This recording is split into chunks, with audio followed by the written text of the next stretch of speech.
بسم اللہ الرحمن الرحیم۔ آج میں آپ کے سامنے پیش کروں گی ایک واقعہ، ایک مثال، اور اس مثال سے ملنے والا بہت انمول سبق۔ امام غزالی رحمۃ اللہ علیہ نے ایک عجیب انداز سے یہ بات سمجھائی ہے۔ فرماتے ہیں کہ ایک بادشاہ کا بڑا باغ تھا جس کے کئی حصے تھے۔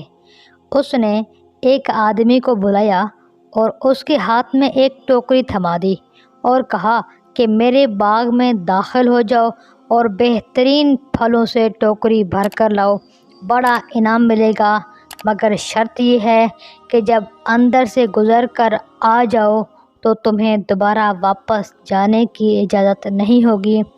اس نے کہا چلو یہ تو کوئی بڑی بات نہیں۔ وہ ٹوکری لے کر چل پڑا، ایک طرف سے دروازے میں داخل ہوا، دیکھا کہ اس کے اندر پھل ہیں مگر پسند نہ آئے۔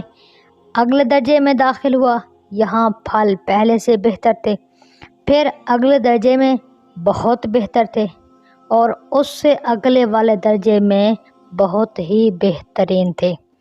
یہاں دل میں خیال آیا کہ اب تو میں کچھ پھل توڑ لوں۔ پھر سوچنے لگا آگے سب سے بہتر پھل توڑوں گا۔ جب اگلے اور آخری درجے میں داخل ہوا تو کیا دیکھتا ہے کہ وہاں پر تو کسی بھی درخت پر پھل نہیں ہے۔ افسوس کرنے لگا کہ اے کاش میں نے پہلے درجے سے پھل توڑے ہوتے تو آج میری ٹوکری خالی نہ ہوتی۔ اب میں بادشاہ کو کیا منہ دکھاؤں گا۔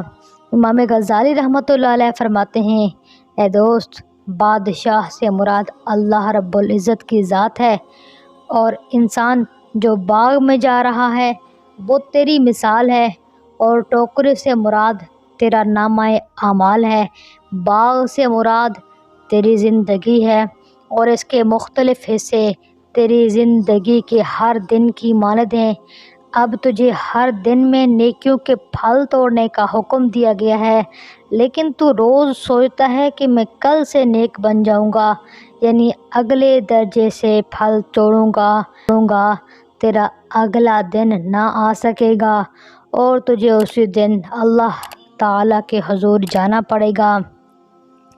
سب ٹھاٹھ پڑا رہ جائے گا جب لاد چلے گا بنجارا، کھڑے پیر چل دینا پڑے گا۔ قرآن پاک کی آیت ہے جس کا ترجمہ ہے، سو جس وقت ان کی میعاد معین آ جائے گی اس وقت ایک ساتھ نہ پیچھے ہٹ سکیں گے نہ آگے۔ جب وقت آ جائے گا موت کا تو پھر ذرا برابر بھی مہلت نہیں ملے گی۔